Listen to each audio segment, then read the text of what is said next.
오디오 드라마 금빛 우체통. 구독과 좋아요 그리고 알람 설정까지 제작에 큰 힘이 됩니다. 형광등이 간헐적으로 깜빡이며 복도 끝 그림자를 떨군다. 이만수는 천천히 걸레를 밀었다.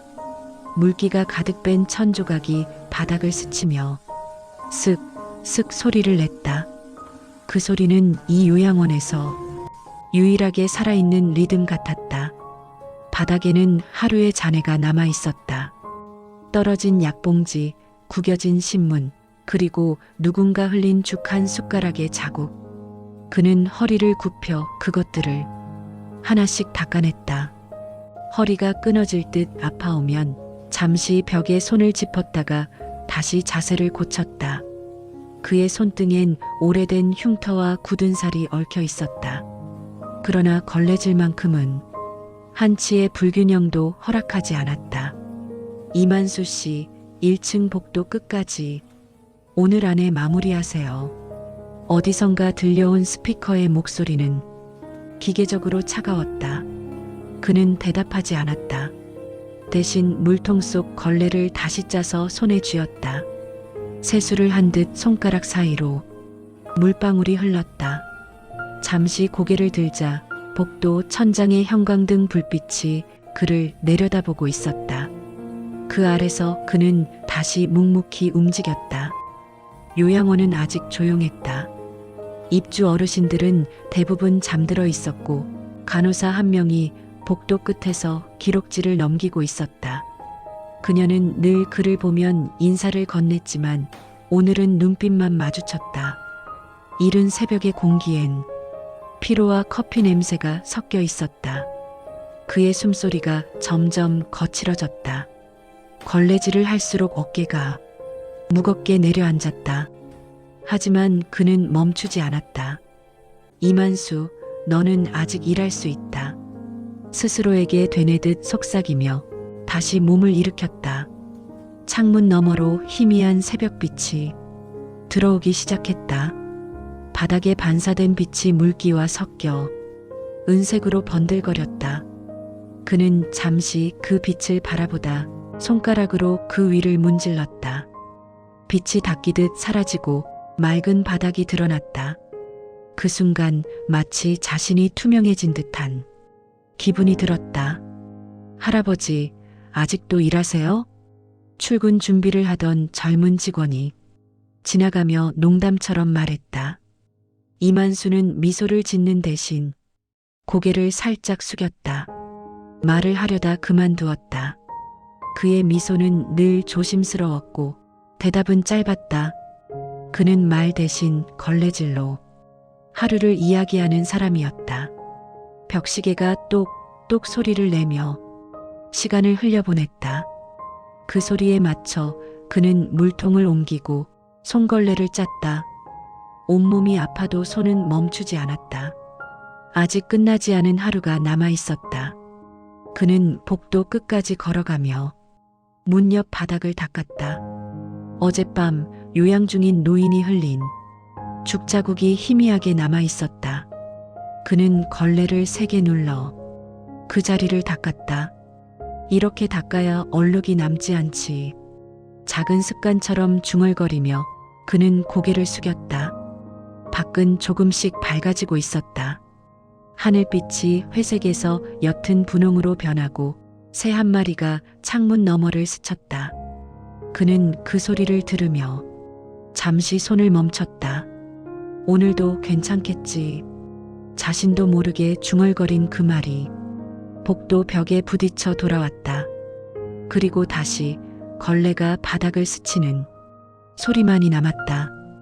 그의 숨소리가 조용히 울리고 바닥이 반짝였다. 아무도 보지 않는 시간 속에서 이만수는 묵묵히 자신의 하루를 닦아내고 있었다. 그에게 이 일은 단순한 청소가 아니었다.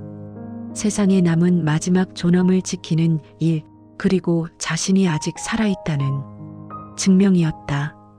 이른 아침 요양원 현관문이 찰칵 소리를 내며 열렸다. 신발 굽소리가 또박또박 복도를 울렸다.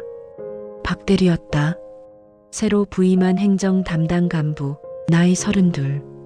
말끔한 셔츠, 윤이 흐르는 구두, 눈빛엔 자신감이 아닌 단단한 냉기가 깃들어 있었다. 그는 들어서자마자 공간을 스캔하듯 둘러봤다. 하얀 벽, 반짝이는 바닥, 가지런히 정리된 휠체어들. 모든 것이 정돈되어 있었지만 그에게는 여전히 부족해 보였다. 효율이 떨어집니다. 그가 첫마디로 꺼낸 말이었다.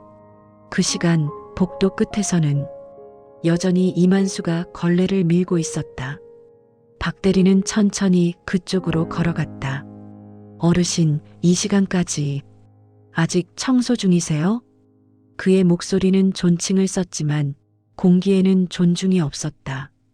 이만수는 걸레를 멈추고 허리를 세웠다. 예, 곧 끝납니다. 조금만 더 하면 마무리됩니다. 그의 말투엔 피로보다 성실함이 묻어 있었다. 며칠째 보는데 속도가 좀 느리시네요. 박 대리는 손목시계를 흘끗 보았다. 청소 구역당 평균 40분이면 끝나야 하는데 2시간이나 걸리셨죠? 그의 목소리는 숫자를 세듯 무표정했다. 이만수는 잠시 입술을 달싹였으나 말을 삼켰다. 대신 걸레를 들어 새로 물을 짜며 조용히 말했다. 늙어서 조금 느린 건 사실입니다. 하지만 깨끗하게 하려면 시간이 걸려요. 박 대리는 코웃음을 쳤다. 이건 병원이지 예술관이 아닙니다. 복도 끝에 간호사 윤 씨가 그 대화를 들었다. 그녀는 잠시 고개를 들었다가 이내 다시 기록지로 눈을 돌렸다. 괜히 끼어들면 곤란해질 것을 알았다. 요양원은 늘 그렇다. 젊은 사람이 소리치면 늙은 사람은 조용히 고개를 숙인다. 이만수는 아무 말 없이 걸레를 밀었다. 그저 일하러 왔을 뿐이다. 그는 스스로에게 그렇게 되뇌었다. 하지만 박 대리는 멈추지 않았다. 앞으로 기준 시간 맞추세요. 안 되면 교체해야 합니다. 그는 태블릿을 켜서 메모를 남기듯 화면을 눌렀다. 청소 속도 미달 경고. 이만수는 그것을 보지 않았다. 그의 눈은 여전히 바닥의 얼룩을 향해 있었다. 오래된 벽지의 냄새와 걸레 냄새가 뒤섞여 코끝을 스쳤다. 잠시 후 식당 쪽에서 요양 어르신들의 웃음소리가 들렸다. 그 소리가 이상하게 멀게 느껴졌다. 박 대리는 그쪽을 흘끗 보고는 코트를 정리하며 말했다. 이만수 씨, 나이 많으셔도 체계에 맞춰야 합니다. 여기서는 다 같습니다. 예, 압니다. 그는 짧게 대답했다. 그러나 마음속 어딘가에서 무언가가 천천히 끓어오르고 있었다. 분노는 아니었다. 그보다 더 오래되고 깊은 감정이었다. 서운함, 그리고 인간으로서의 작은 상처. 박 대리가 떠난 뒤 복도는 다시 조용해졌다. 형광등 불빛이 이만수의 어깨 위로 내려앉았다.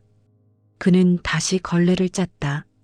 물소리가 찹찹 울리고 그 위로 낮은 숨소리가 겹쳤다. 손끝이 시려웠다. 젊은 사람들은 그저 빠름을 추구하지만 그는 완벽을 닦고 있었다. 그가 바라보는 바닥은 세상의 일부처럼 반짝였다. 누구도 알아주지 않지만 그에게는 그것이 일종의 기도였다. 창문 너머 햇살이 복도 한쪽으로 스며들었다. 먼지들이 반짝이며 떠다녔다. 이만수는 손을 멈추고 그 빛을 잠시 바라봤다.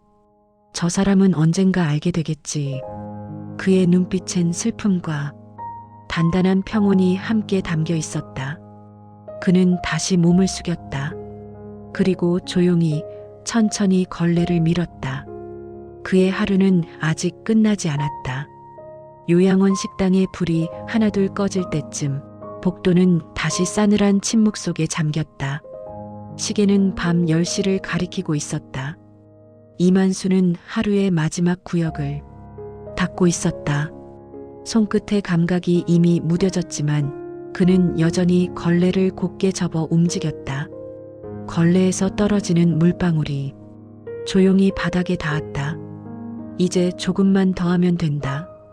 그는 속으로 그렇게 중얼거렸다. 그때 복도 끝에서 구두 굽소리가 뚜렷하게 다가왔다. 이만수 씨, 박대리였다. 평소보다 더 냉정한 표정, 그리고 커피 잔 하나를 손에 든 채였다.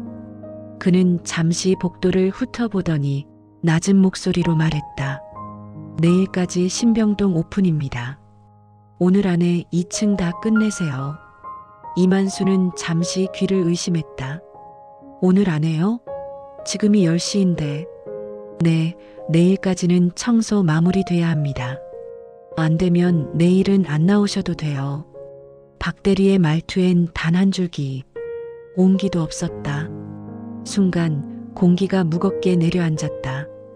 윤 간호사가 서류를 들고 지나가다 두 사람의 대화를 들었다. 박대리님, 이분 연세가 좀 있으신데요. 내일 새벽까지는 무리일 겁니다. 간섭하지 마세요. 일정은 일정입니다. 박대리는 그녀를 매몰차게 잘랐다. 그의 구두 소리가 복도를 다시 쿵쿵 울렸다. 이만수는 아무 말도 하지 않았다. 그저 걸레를 다시 짰다. 물에 젖은 천이 손 안에서 무겁게 늘어졌다. 이만수 씨 알겠죠? 그가 대답 대신 고개를 끄덕였다. 박대리는 시계를 보며 마지막 말을 던졌다. 효율이 안 맞으면 사람을 바꿔야죠. 세상 다 그렇잖아요. 그리고는 휙 돌아서 복도를 떠났다. 그 뒷모습을 바라보며 이만수는 잠시 숨을 고르지 못했다. 귓속에 그 말이 메아리 쳤다. 사람을 바꿔야죠. 그는 다시 걸레를 바닥에 대었다. 한 걸음 또 한 걸음. 복도 끝까지 다시 시작했다. 시계 초침이 돌아가는 소리와 함께 그는 천천히 몸을 움직였다. 물통 속 물은 이미 미지근해졌고 걸레에선 금속 냄새가 났다. 팔이 저려도 허리가 끊어질 듯 아파도 손은 멈추지 않았다. 그에게는 해야만 하는 일과 하고 싶은 일의 경계가 없었다. 그저 묵묵히 남은 시간을 닦아내는 일뿐이었다. 새벽이 가까워질수록 복도는 점점 더 길어지는 듯했다. 빛이 닿지 않는 구석에는 먼지가 잔뜩 쌓여 있었다. 그곳을 닦을 때마다 어린 시절 생각이 났다. 비 오는 날 공장에서 밤을 새우며 일하던 20살의 자신. 그때도 그는 아무 불평 없이 빗물에 젖은 바닥을 닦고 있었다. 그 시절의 냄새가 코끝에 스쳤다. 젖은 콘크리트, 희미한 기름, 그리고 사람의 체온. 늙으면 뭐가 다르겠어. 그는 혼잣말처럼 중얼거렸다. 손끝에서 걸레가 미끄러졌고 물이 복도에 퍼졌다. 그 위로 반사된 형광등이 흔들렸다. 마치 그가 흔들리는 것 같았다. 하지만 그는 다시 걸레를 집어들었다. 그리고 아주 조용히 속삭이듯 말했다. 이 일만 끝내고 잠깐 눈이나 붙이자. 복도의 끝이 가까워졌을 때 시계는 새벽 2시를 넘겼다. 요양원의 모든 불은 꺼졌고 세상은 숨을 죽인 듯 고요했다. 그의 손에서 힘이 빠져 걸레가 툭 떨어졌다. 그러나 그는 그것을 다시 주워들었다. 손끝에 남은 물기와 함께 눈가에도 보이지 않는 어떤 것이 번졌다. 땀인지 눈물인지 모를 투명한 한 줄기. 그는 마지막 칸을 닦으며 중얼거렸다. 늙어도 아직은 할 수 있다. 그 말이 공기 속에 섞여 사라졌다. 그의 그림자가 벽에 길게 늘어졌다. 그 밤 아무도 모르게 한 사람의 존엄이 무너지고 있었다. 그리고 동시에 그 존엄이 다시 태어나고 있었다. 느리지만 단단하게 바닥을 닦는 걸레질 속에서 시계 초침이 새벽 2시를 지나가고 있었다. 요양원 전체가 숨을 멈춘 듯 고요했다. 그 고요 속에서 걸레가 바닥을 스치는 소리만이 낮게 깔렸다. 슥슥. 그 소리가 리듬처럼 혹은 심장 박동처럼 이어졌다. 이만수는 복도 끝에 엎드리듯 앉아 있었다. 손가락 끝이 퉁퉁 부어오르고 허벅지에는 쥐가 나 있었다. 걸레질을 멈추고 손등으로 땀을 닦자 짠내가 섞인 물방울이 뺨을 타고 흘렀다. 하! 숨소리가 짧게 터져 나왔다. 그의 입술이 떨리고 가슴이 거칠게 오르내렸다. 복도 끝 창문으로 희미한 가로등 불빛이 들어왔다. 그 빛은 창문을 타고 들어와 물기 가득한 바닥 위에 길게 늘어졌다. 그 빛 위로 먼지가 떠다니며 반짝였다. 그는 그 빛을 바라보다가 문득 아내의 얼굴을 떠올렸다. 병실에서 미소 짓던 그 얼굴. 당신의 평생이 담긴 이곳. 내가 떠나도 항상 지금 같이 새 건물같이 남아줬으면 좋겠어요. 그녀가 마지막으로 남긴 말이었다. 그 말이 마치 지금 복도 어딘가에서 들려오는 듯했다. 그는 천천히 고개를 숙였다. 눈앞의 걸레가 물에 젖어 축 처져 있었다. 그는 다시 걸레를 짰다. 손목이 욱신거렸지만 멈출 수 없었다. 여기까지 왔는데 이걸 포기하면 난 그냥 늙은 거야. 스스로에게 그렇게 속삭이며 다시 일어섰다. 무릎이 덜컥 꺾였다. 바닥에 손을 짚었을 때 뼈마디가 바닥에 부딪혀 딱 소리가 났다. 몸이 자신의 무게를 버티지 못하고 흔들렸다. 그는 벽에 기대어 숨을 몰아쉬었다.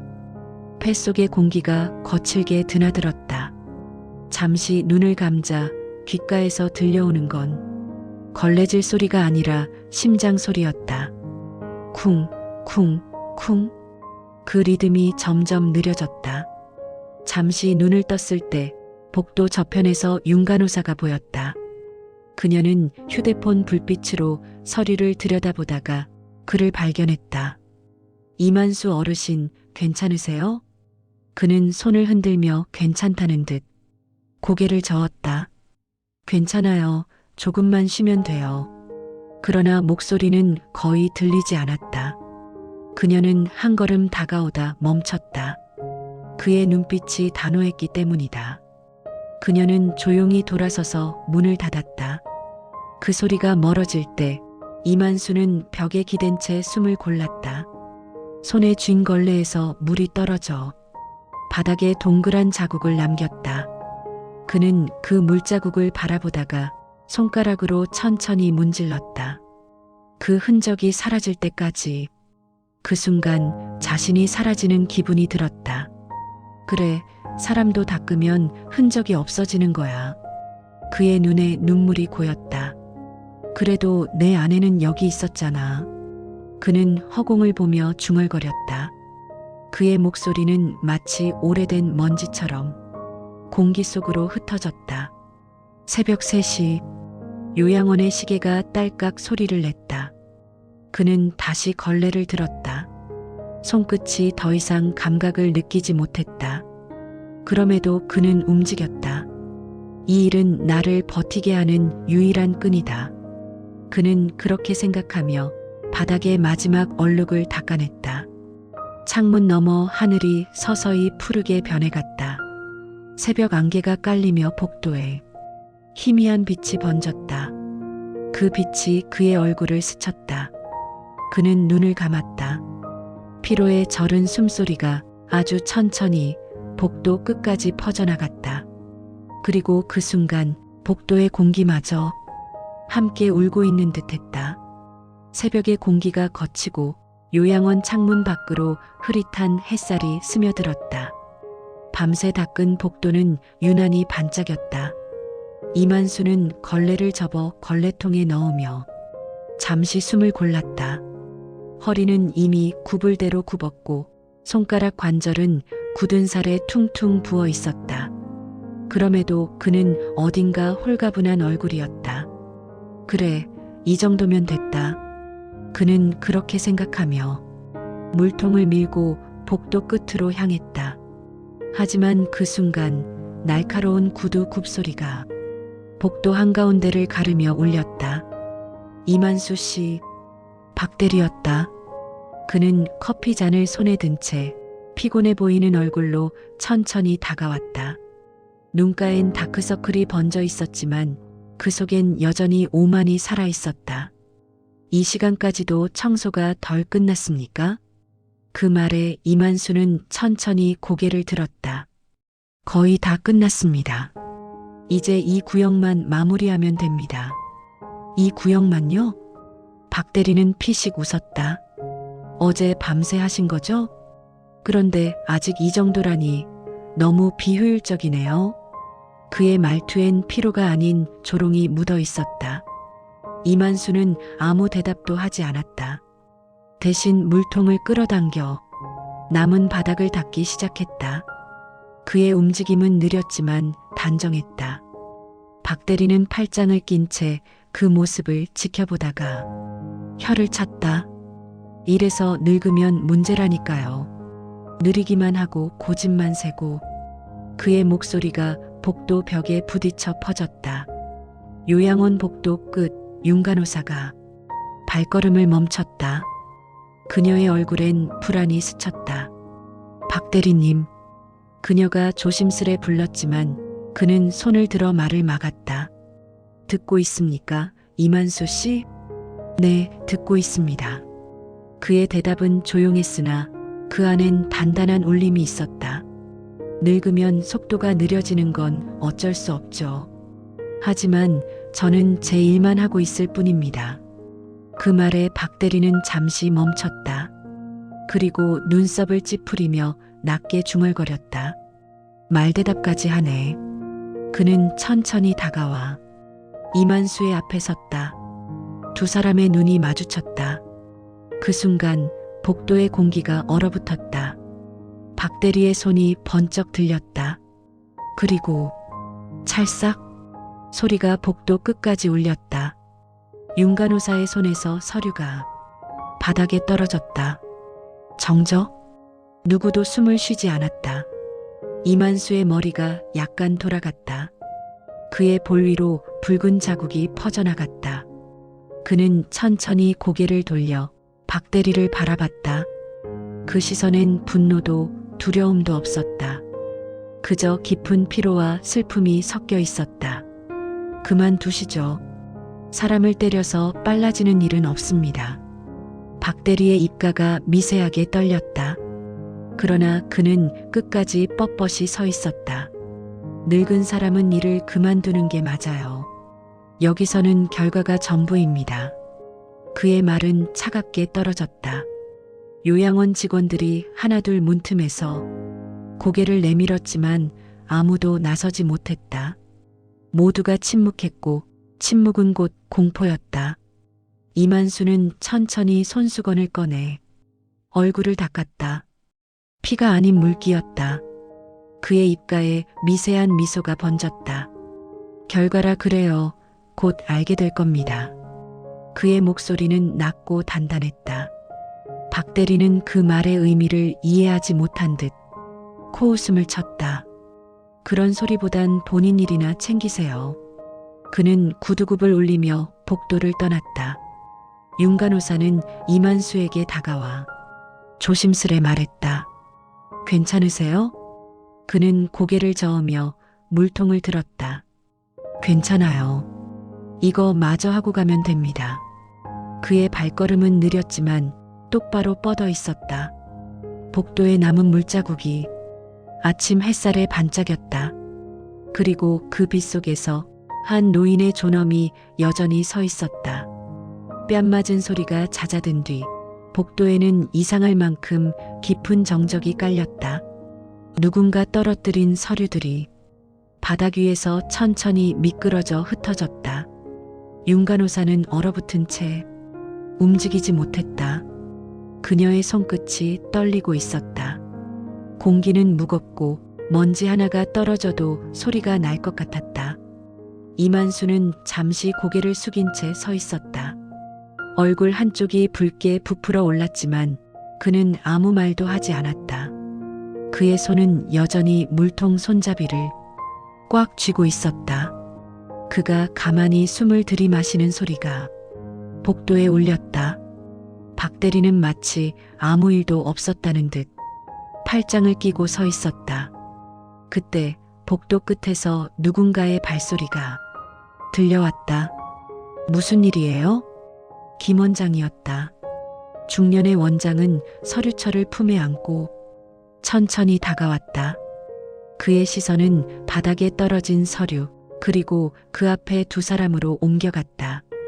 윤 간호사가 입을 떼려 했지만 박 대리가 먼저 말을 끊었다. 아, 단순한 오해입니다. 청소가 지연돼서 잠깐 이야기하던 중이었어요. 그 말의 끝엔 미묘한 웃음이 섞여 있었다. 김 원장의 눈빛이 천천히 이만수에게 향했다. 이만수 씨, 무슨 일입니까? 별일 아닙니다. 제 실수였습니다. 그의 대답은 짧고 단호했다. 원장은 잠시 그를 바라보다가 한숨을 쉬었다. 며칠 쉬세요. 제가 다시 연락드리겠습니다. 이만수는 고개를 숙였다. 그는 말없이 물통을 들어 복도 끝으로 걸어갔다. 그의 발소리가 작게, 아주 작게 울렸다. 윤 간호사는 그가 지나간 자리를 물끄러미 바라봤다. 복도 한가운데에는 아직도 물방울 몇 개가 반짝이고 있었다. 그 빛이 어쩐지 눈부셨다. 그녀는 입술을 깨물었다. 이건 단순한 일 아니야. 하지만 그녀는 끝내 아무 말도 하지 못했다. 말을 하면 자신이 무너질 것 같았다.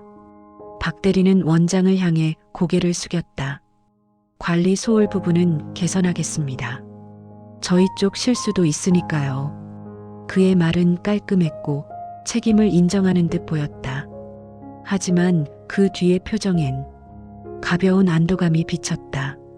모든 것이 무사히 덮였다고 생각한 듯 했다.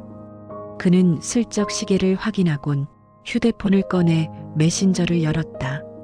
예, 이만수 씨는 일시 휴직 처리했습니다. 예. 그의 목소리는 건조했다.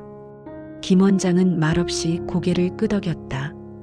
그러나 그의 눈빛에는 복잡한 감정이 섞여 있었다. 박 대리, 나중에 내 방으로 오세요. 그 한마디만 남기고 그는 복도를 떠났다. 박 대리는 짧게 인사하곤 미소를 지었다. 역시 세상은 결과가 전부야. 그의 입술에서 작게 흘러나온 말이었다. 그 시각 요양원 밖으로 나선 이만수는 천천히 숨을 들이켰다. 새벽 공기엔 비냄새가 섞여 있었다. 그는 손을 들어 자신의 뺨을 만졌다. 따뜻했다. 얼마 전까지 누군가의 손이 닿았던 그 자리. 그러나 이상하게도 분노보다 허무가 먼저 밀려왔다. 그는 하늘을 올려다보았다. 구름 사이로 희미하게 햇살이 비치고 있었다. 그래, 세상은 참 조용하네. 그가 중얼거렸다. 그 말이 공기 중에 흩어질 때 요양원 유리창 너머로 윤 간호사의 눈빛이 그를 바라보고 있었다. 그녀는 아무 말도 하지 않았다. 그저 창가에 서서 물에 젖은 복도와 그 위를 걷는 한 남자의 뒷모습을 바라봤다. 그 모습이 어쩐지 오래된 사진처럼 느리게 멈춰 있었다. 누군가는 모욕을 줬고, 누군가는 침묵했고, 누군가는 그 침묵을 견디고 있었다. 하지만 아무도 몰랐다. 이 침묵이 곧 요양원 전체를 흔들 균열의 시작이 될 것이라는 것을. 며칠이 흘렀다. 요양원의 복도는 다시 일상의 소음을 되찾았다. 간호사들의 웃음소리, 식당의 식기 부딪히는 소리, 그리고 어르신들의 낮은 대화. 모두가 그날의 일을 잊은 듯 행동했다. 하지만 윤 간호사는 매번 걸레 자국이 남은 1층 복도를 지나칠 때마다 발걸음이 느려졌다. 그곳에는 여전히 미묘한 긴장이 남아 있었다. 이만수는 그날 이후 나타나지 않았다. 박 대리는 며칠간의 정적이 자신에게 오히려 기회라고 생각했다. 그는 더 단정한 정장을 입고 원장실을 드나들며 보고서를 정리했다. 그 일 이후 직원들 분위기가 훨씬 정리됐습니다. 그의 말에 김 원장은 고개를 끄덕였지만 표정은 무겁게 굳어 있었다. 그래요 하지만 그분이 돌아오시면 말은 부드럽게 하세요. 괜히 문제 만들지 말고. 박 대리는 웃었다. 네, 원장님. 저는 늘 원칙대로 합니다. 그날 오후 하늘은 잔뜩 흐려 있었다. 요양원 정문 앞에 검은 세단 한 대가 멈춰섰다. 운전기사가 문을 열자 낯선 남자가 천천히 내렸다. 회색 코트를 입은 중년의 남자였다. 차량 뒤쪽에는 또 다른 인물이 내렸다. 하얀 모자를 쓴 노인이었다. 천천히 그러나 품격 있는 걸음으로 현관을 향해 걸어왔다. 요양원 직원들이 일제히 자세를 고쳐 인사했다. 이사장님 오셨습니다. 접수대 직원이 긴장한 목소리로 외쳤다. 박 대리는 흠칫 놀라며 재빨리 넥타이를 매만졌다. 그는 서류를 품에 끼고 현관 앞으로 달려갔다. 이사장님, 이렇게 직접 오시다니. 연락 주셨으면 제가 나갔을 텐데요. 이사장은 고개를 끄덕이며 조용히 미소를 지었다. 괜찮습니다. 중요한 분과 함께 왔습니다. 그 말이 끝나자 뒤에 있던 노인이 천천히 고개를 들었다. 그 얼굴을 본 순간 박 대리는 숨이 멎었다. 그는 한 발자국 뒤로 물러섰다. 그 노인 바로 이만수였다. 지난 며칠 사이 그는 마치 다른 사람이 된 듯 차분했다. 작업복 대신 단정한 셔츠와 재킷 차림, 그리고 손에는 작은 서류 가방이 들려 있었다. 그의 얼굴에는 분노도 원망도 없었다. 그저 담담함이 있었다. 이사장은 주변을 둘러보며 말했다. 이분이 바로 이 요양원의 설립 기부자이자 초대 자문위원이십니다. 순간 주변이 얼어붙었다. 직원들이 서로의 얼굴을 바라보며 숨을 삼켰다. 박 대리는 입을 열려다 말을 잃었다. 이 이사님이요? 그의 목소리는 거의 속삭임에 가까웠다. 이사장은 짧게 대답했다. 네, 덕분에 이곳이 세워졌죠. 그분이 아니었다면 여긴 존재하지 않았을 겁니다. 윤 간호사는 두 손으로 입을 막았다. 그녀의 눈가엔 눈물이 맺혔다. 그럼 이만수 어르신이. 이사장은 고개를 끄덕였다. 그래요. 일을 직접 보고 싶다고 하셔서 일부러 직원으로 남아 계셨던 겁니다. 그 말에 요양원 전체가 침묵했다. 박 대리는 말없이 뒤로 물러났다. 뺨을 스친 그 손길이 지금은 차갑게 자신의 기억을 때리고 있었다. 이만수는 잠시 그를 바라보다 부드럽게 말했다. 박 대리님, 그날의 일은 다 잊었습니다. 그 말에 박 대리는 고개를 들지 못했다. 하지만 그 다음 문장이 복도 전체를 무겁게 뒤흔들었다. 그 대신 이곳이 왜 세워졌는지를 다시 알려드리고 싶네요. 그의 목소리는 고요했지만 그 안에는 오랜 세월 쌓인 단단한 힘이 담겨 있었다. 누구도 말을 잇지 못했다. 그날 요양원은 한 사람의 진짜 주인을 다시 맞이하고 있었다. 이사장의 말이 끝나자 복도는 숨소리 하나 들리지 않았다. 형광등 불빛 아래 모든 시선이 한 사람에게 쏠렸다. 이만수. 그는 천천히 고개를 들었다. 조용한 미소가 입가에 번졌다. 하지만 그 미소는 누군가를 향한 승리의 미소가 아니었다. 마치 오래된 비밀을 이제야 놓아주는 사람의 얼굴이었다. 박 대리는 믿을 수 없다는 듯한 표정으로 그를 바라봤다. 이사님, 설마 그게 진짜입니까? 그럼요. 이사장이 고개를 끄덕였다. 이만수 자문위원님은 이 요양원 건립 당시 초기 기금의 절반을 기부하셨습니다. 당신이 매일 밟고 다니던 이 복도에 첫 시멘트를 직접 부으셨죠. 그 말에 주변 직원들이 일제히 웅성거렸다. 윤 간호사는 두 손을 모은 채 눈가를 훔쳤다. 그녀의 시선엔 경외와 안도 그리고 죄책감이 동시에 깃들어 있었다.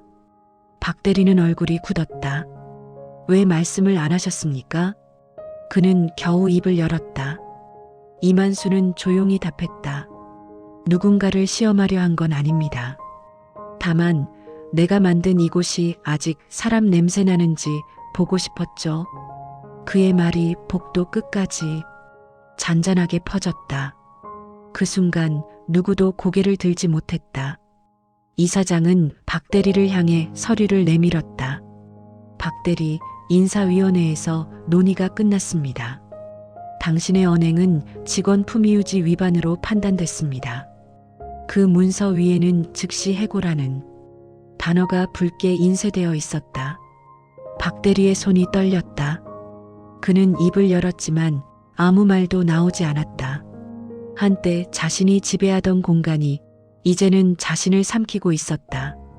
이만수는 그를 향해 천천히 걸어갔다.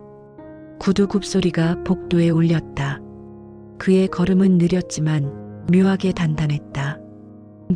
세상은 빠르게 변하죠. 하지만 사람의 마음은 아직도 느립니다. 그 말에 박 대리는 눈을 피했다. 느린 것들이 세상을 지탱하는 법이에요. 이만수의 목소리는 조용했지만 그 어떤 꾸짖음보다 깊었다. 윤 간호사가 눈을 떼지 못한 채 속삭였다. 이사님, 이제 어떻게 하실 겁니까? 그는 미소를 지었다. 예전처럼 하면 됩니다. 아침이면 청소하고 오후엔 회의에 참석하죠. 이사장은 고개를 끄덕이며 웃었다. 당신다운 대답이네요. 여전히 그 손으로 세상을 닦는군요. 그 말에 주변 사람들의 얼굴에도 조심스런 미소가 번졌다. 박 대리는 마지막으로 그를 바라봤다. 그의 입술이 미세하게 움직였다. 죄송합니다. 이만수는 짧게 고개를 끄덕였다. 그 말이면 충분합니다. 그는 손에 쥔 걸레를 들어 올렸다. 사람이 남기는 건 결국 손끝의 흔적이에요. 그게 상처든 배려든. 그 말이 끝나자 복도에 정적이 흘렀다. 형광등이 부드럽게 깜빡이며 빛을 내뿜었다. 그 빛 아래 박 대리는 천천히 고개를 숙였다. 그리고 이만수는 복도 끝 창문 쪽으로 걸어갔다. 밖에는 빗방울이 떨어지고 있었다. 그는 창문을 살짝 열고 그 빗소리를 들었다. 그 빗소리는 마치 오래된 청소 걸레가 물에 잠기는 소리처럼 부드러웠다. 그는 눈을 감았다. 그래, 이제 좀 깨끗하군. 그 말은 누구에게도 들리지 않았지만 요양원 전체가 그 순간 조용히 숨을 고르는 듯했다. 모든 것이 제자리를 찾아가고 있었다. 늙은 청소부가 아닌 이 요양원의 첫 손이 돌아온 자리로. 며칠 뒤 요양원 입구에는 새 명패가 걸렸다. 자문위원 이만수. 그 아래 작은 글씨로 적혀 있었다. 설립 기부자 창립 멤버. 햇살이 명패의 금빛 가장자리를 부드럽게 비쳤다. 직원들은 지나가며 눈길을 주었고 어르신들은 복도 의자에 앉아 그를 향해 손을 흔들었다. 이만수는 여전히 작업복을 입고 있었다. 넥타이 대신 낡은 앞치마, 구두 대신 운동화. 누군가 이사님, 이제 그런 옷은 벗으셔도 되죠? 라고 웃으며 말했지만 그는 고개를 저었다. 이게 제일 편해요. 이 옷 입고 있을 때가 제 마음이 가장 깨끗하거든요. 그의 대답에 사람들은 잠시 웃음을 터뜨렸다. 그 웃음은 따뜻했고 조심스러웠다. 윤 간호사는 커피를 들고 그에게 다가왔다. 이사님, 정말 축하드립니다. 이제 공식적으로 돌아오셨네요. 그는 미소를 지었다. 고맙습니다. 하지만 사실 전 돌아온 게 아닙니다. 그녀가 고개를 갸웃하자 그는 천천히 말을 이었다. 그저 다시 닦으러 나온 것 뿐이에요. 사람의 마음이든 복도의 먼지든 매일 쌓이니까요. 그의 말에 윤간호사는 고개를 끄덕였다. 그녀의 눈가엔 여전히 지난날의 죄책감이 남아 있었다. 이만수는 청소도구함을 열었다. 걸레, 세제, 손잡이 다른 솔. 그 모든 것들이 마치 오랜 친구처럼 그를 반겼다. 그는 걸레를 들어 물에 적시며 손끝으로 천을 비볐다. 이제 이게 내 명함이지. 그가 중얼거리자 윤간호사는 미소를 지었다. 명패보다 멋진 명함이에요. 그녀의 말에 그는 눈웃음을 지었다. 점심 무렵 요양원 이사장이 방문했다. 이사님, 다들 당신 얘기뿐이에요. 요즘 직원들이 유난히 조용해졌어요. 그래요? 좋은 일이네요. 조용하다는 건 서로 존중하기 시작했다는 뜻이죠. 이사장은 고개를 끄덕이며 한참을 바라보다가 물었다. 혹시 후회는 없으십니까? 그동안 겪은 일들 말입니다. 그는 잠시 멈추더니 천천히 대답했다. 후회요? 아니요. 세상엔 사람을 부서뜨리는 말도 많지만 그 말로도 닦이는 게 있습니다. 나를 모욕한 말이 결국 이 복도를 더 반짝이게 했으니까요. 그는 다시 복도를 닦기 시작했다. 햇살이 창문 너머로 비치며 물기 위로 고요히 번졌다. 걸레 끝에서 은은한 빛이 일렁였다. 그 빛 속에 그의 손이 부드럽게 흔들렸다. 한쪽 벽에는 이만수 자문위원 감사패가 걸려 있었다. 그는 그걸 흘끗 보더니 고개를 숙였다. 감사는 필요 없어요. 깨끗하면 됐죠. 그의 말은 작았지만 묘하게 복도 전체를 따뜻하게 채웠다. 점심시간이 끝나갈 무렵 윤간호사가 복도 끝에서 물었다. 이사님, 왜 그렇게 청소를 좋아하세요? 그는 걸레를 짜며 대답했다. 청소는 흔적을 없애는 일 같지만 사실은 마음을 남기는 일이에요. 그의 손끝에서 마지막 물방울이 떨어졌다. 바닥은 다시 맑고 빛났다. 그는 잠시 허리를 펴고 창밖을 바라봤다. 하늘엔 연한 구름이 떠 있었고 그 위로 햇살이 흘렀다. 이만수는 조용히 숨을 내쉬었다. 그 숨은 긴 세월을 견딘 사람만이 낼 수 있는 깊은 소리였다.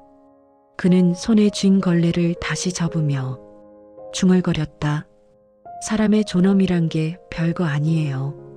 그저 오늘 해야 할 일을 끝까지 하는 거죠. 그 말에 윤간호사는 살짝 눈을 감았다. 복도의 공기가 유난히 따뜻하게 느껴졌다. 그날 오후 명패의 금빛이 햇살을 받아 반짝였다. 누군가의 이름이 아닌 누군가의 삶이 빛나는 듯했다. 요양원은 다시 조용했다. 하지만 그 조용함 속에는 한 사람의 숨결 그리고 오래된 품위의 향기가 묻어 있었다. 늦은 오후 햇살이 복도 끝을 비쳤다. 창문 유리창에 반사된 빛이 바닥 물결 위로 흩어졌다. 요양원은 고요했고 멀리서 TV 뉴스 소리만 희미하게 들려왔다. 이만수는 걸레를 짜던 손을 잠시 멈추고 햇살이 닿은 곳을 바라봤다. 물결 위로 반사된 빛이 작은 별처럼 반짝였다. 그는 조용히 걸레를 접어 도구함 위에 놓았다. 손바닥에 닿은 천의 질감이 부드럽고 따뜻했다. 그동안 수없이 이 도구를 쥐고 이곳의 먼지를 닦아냈다. 그 먼지는 때로 사람의 무심함이었고 때로 삶의 무게였다. 그는 천천히 눈을 감았다. 늙는다는 건 약해지는 게 아니라 견디는 거야. 그는 작게 중얼거렸다. 그 말은 아무에게도 들리지 않았지만 바닥의 빛과 함께 복도 끝까지 번져나갔다. 어느새 윤간호사가 뒤쪽에서 조용히 다가왔다. 그녀는 그의 옆에서 잠시 멈춰서 그 말을 들었다. 이사님, 오늘은 이만 쉬세요. 이제 직원분들이 도와드릴 겁니다. 그는 고개를 저었다. 괜찮아요. 이건 내가 해야 마음이 편해요. 그의 손끝이 다시 바닥을 쓸었다. 햇살이 그의 손과 함께 움직이며 부드럽게 흘렀다. 그는 걸레를 밀며 마치 기도를 하는 듯 했다. 사람은 결국 자기가 닦은 곳에서 산다. 그의 목소리가 작게 떨렸다. 그 말이 끝나자 복도 한쪽에서 누군가 조용히 박수를 쳤다. 입주 노인이었다. 참 깨끗하네요, 이사님. 마음이 편해져요. 그 목소리에 그는 살짝 미소를 지었다. 그때 요양원 밖으로 노을빛이 번졌다. 창문 너머 하늘이 붉게 물들며 유리창에 그의 얼굴이 비쳤다. 주름진 얼굴, 오래된 손, 그리고 그 눈빛 속엔 묘한 평온이 있었다. 그는 그 모습을 가만히 바라보다가 중얼거렸다. 그래, 이게 내가 살아온 얼굴이지. 그의 뒤로 요양원 직원들이 하나둘 모여들었다. 누군가는 그에게 감사의 말을 건넸고 누군가는 조용히 머리를 숙였다. 그는 그들을 향해 고개를 끄덕였다. 여러분이 이곳을 지켜주세요. 전 이제 조금 뒤에서 지켜볼게요. 그의 목소리는 잔잔했지만 묘하게 단단했다. 조용한 피아노 소리가 요양원 스피커에서 흘러나왔다. 그는 천천히 걸레를 세워 벽에 걸고 복도 끝으로 걸었다. 그 뒤로 긴 그림자가 따라왔다. 빛이 점점 희미해지며 그의 발자국을 삼켰다. 그는 문 앞에서 한번 뒤돌아봤다. 깨끗해진 바닥이 노을에 물들어 황금빛으로 번쩍였다.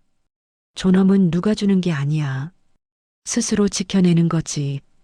그는 그 말을 남기고 문을 열었다. 차가운 바람이 들어와 복도 공기를 흔들었다.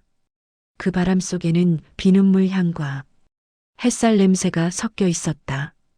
요양원은 다시 고요해졌다. 그의 걸음소리가 멀어지고 피아노 소리만 남았다. 그러나 그 조용함 속엔 무언가가 달라져 있었다. 사람들이 처음으로 늙음 속에서 존엄을 보았고 한 사람의 작은 걸레질이 세상의 공기를 바꿔놓았다. 그날 저녁 요양원 입구의 명패가 노을빛을 받아 조용히 반짝였다. 자문위원 이만수. 그 이름은 더 이상 직함이 아니라 세상을 닦아낸 한 인간의 이야기였다. 지금까지 오디오 드라마 금빛 우체통과 함께 하셨습니다. 당신의 하루 끝 언제나 따뜻하게 머물 수 있도록 금빛 우체통은 오늘도 조용히 불을 켜둡니다. 다음 편에서 다시 만나요. 구독과 좋아요는 영상 제작에 큰 도움이 됩니다. 청취해주셔서 감사합니다.